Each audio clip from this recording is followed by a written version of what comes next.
and minimal. So I had a chance to work with Dr. Letterman sir, and he says that 20% of all cuff tears are massive cuff tears, but 80% are revision. Whenever revision cuff tear happens, those are massive cuff tears. So there are few definitions which we need to know. So traditionally we all know this type of classification: 1 centimeter, 1 to 3 centimeter, 3 to 5 centimeter. So it is one of the very oldest classification mentioned in by Cofield in 82, but which we don't much use, because this is more of intraoperative finding. Then came the second classification, where one tendon is involved, two tendons are involved. That is also now we don't use much commonly. Then Burkhart's classification came. He identified the tear patterns, whether it is a moon-shaped or L or U-shaped tear, trapezoidal or massive cuff tears. But the problem with all these tears are, these tears are only just by looking at the pattern of the tear, we don't treat those tears proportionately. Suppose if it is L tear, but if it is, we also have to look so many other things apart from just the pattern of the tear. And last was whether it is involved and retracted or not. That we also have to see. So most massive cuff tears are repairable, but we also have to see tendon retraction, the atrophy, arthritis, and are we able to mobilize that cuff or not. So ideal management still remains very controversial. Just I mentioned, because just massive, all definitions are different for the massive. Then we also have to see the pattern. Patterns don't correlate with symptoms. And we also have to look into the quality of the muscle, whether fatty degeneration or atrophy is there or not. And fatty infiltration is the constant factor which generally correlates with the symptoms rather than the cuff tear. Whether it is 3 centimeter or 5 centimeter, that doesn't matter much, but the fatty infiltration is grade 2 or grade 3, so matters much.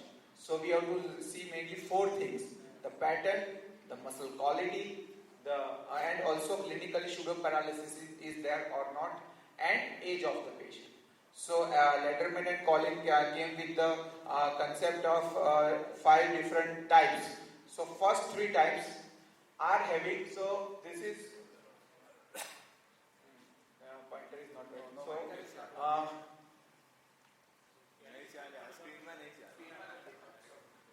yes, so right side is the subscap and left side superior is supra and postero-superior is infra and posteriorly is teres minor. So we have to see whether subscap is involved or not.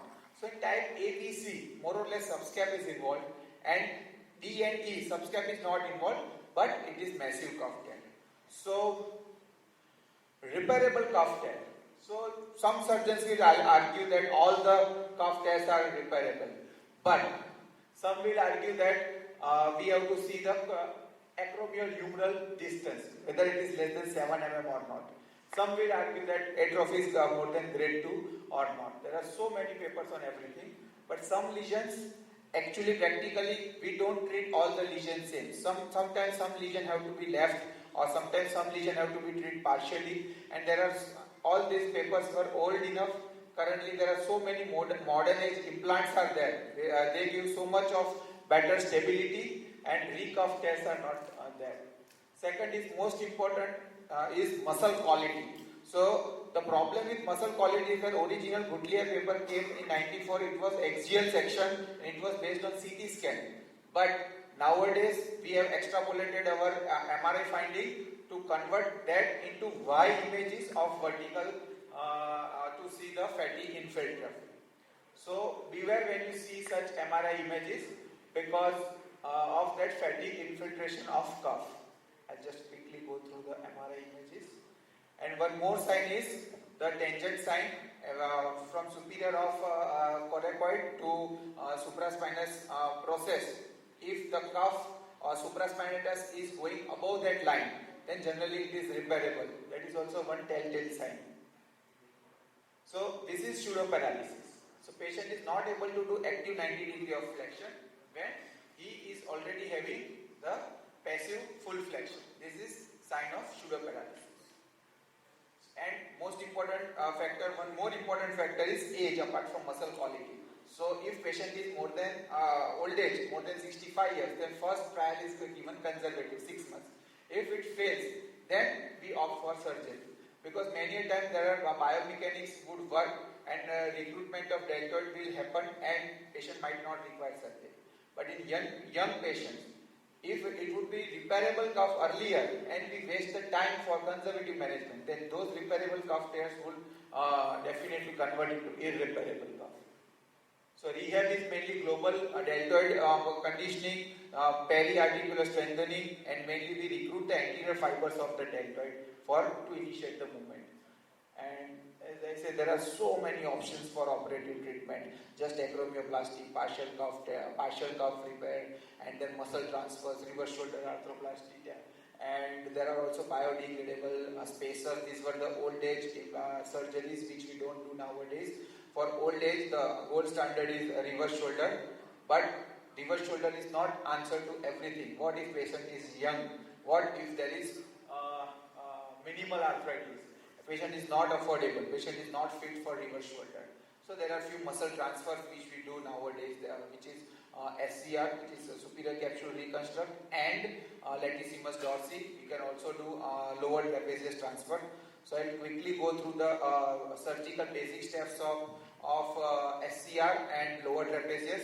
So in SCR, we just open the thigh on lateral side, patient is in lateral decubitus. We remove the 15 by 5 centimeter of tensor fascia lata and we take the graft and we remove excess muscular tissues, and then we triple fold the graft to make it to 5 by 5 or 5 by 4 centimeter. So 5 centimeter is from glenoid to humerus and 4 centimeter is the breadth of the cuff. So this will work as rotator cuff. So it is superior capsule reconstruction. First we identify the massive cuff tear and then implant positioning check where we will insert our glenoid anchors and then where we will insert our medial row anchors.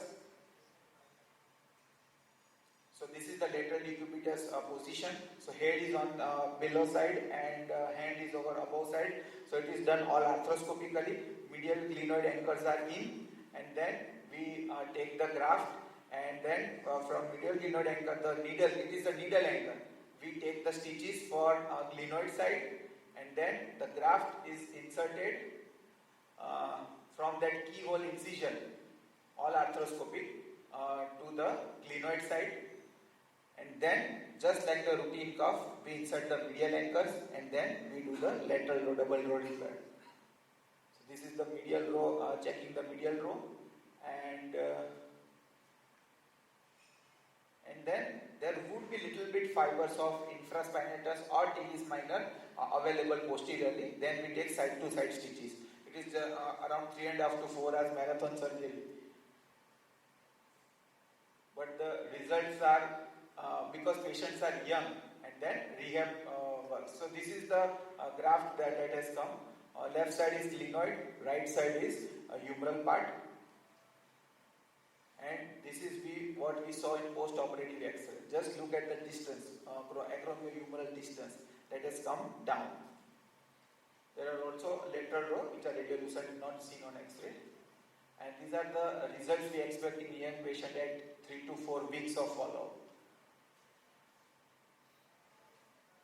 It is just the deltoid which is functioning. This is that pseudoparalysis patient. This is at the end of 3 months. And this is lower trapezius transfer. Lower trapezius just we remove from spine of scapula and then we divert it towards the shoulder, and we take and that will not be able to reach to the shoulder. So we need some extra biological tendon. So we remove the peroneus longus as Achilles tendon is not available. So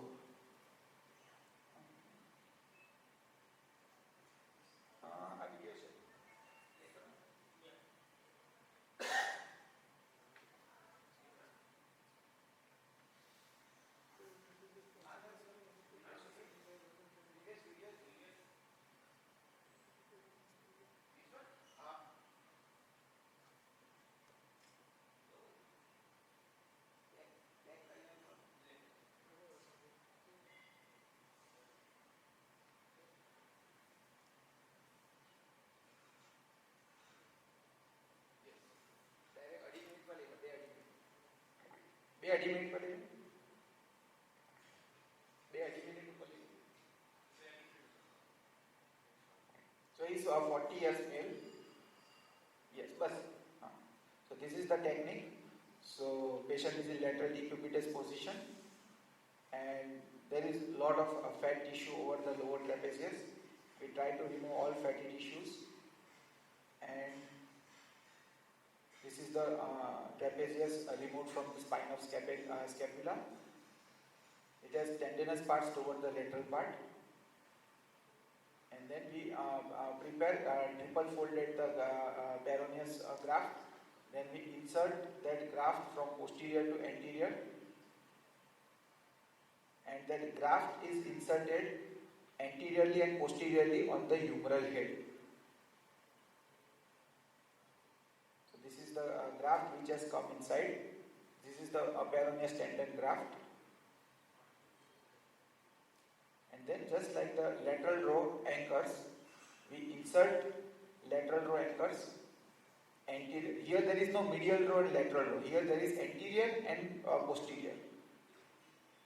So when it goes inside, the tendon will come in nearby.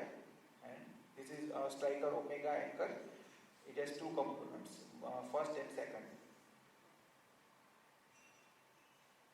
And same way, this is anterior knotless anchor and same way posterior knotless anchor. And if biceps is good enough, because this is done in young patients. So if biceps quality is good, then we also do biceps tenodesis with the graft.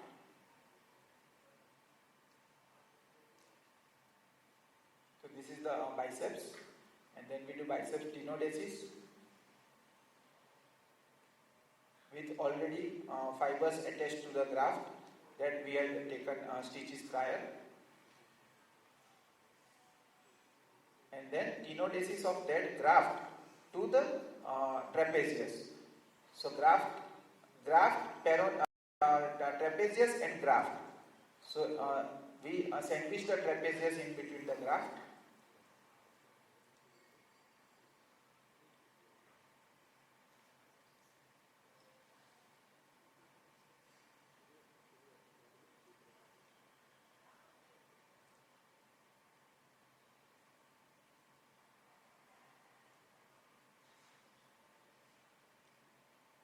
Continuous stitches are taken, crack. And this is the final where when we do internal external rotation, the graft movement along with trapezius we can see.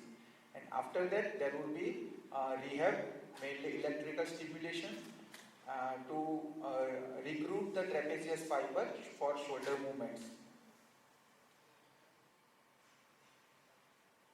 Shift F5. Shift F5. Shift F5.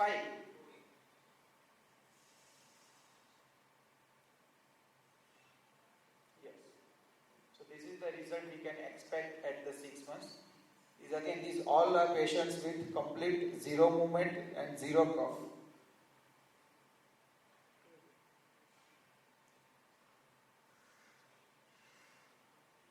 Thank you and welcome everyone for shoulder conference which we have kept at on 5th of October at Ahmedabad. Thank you.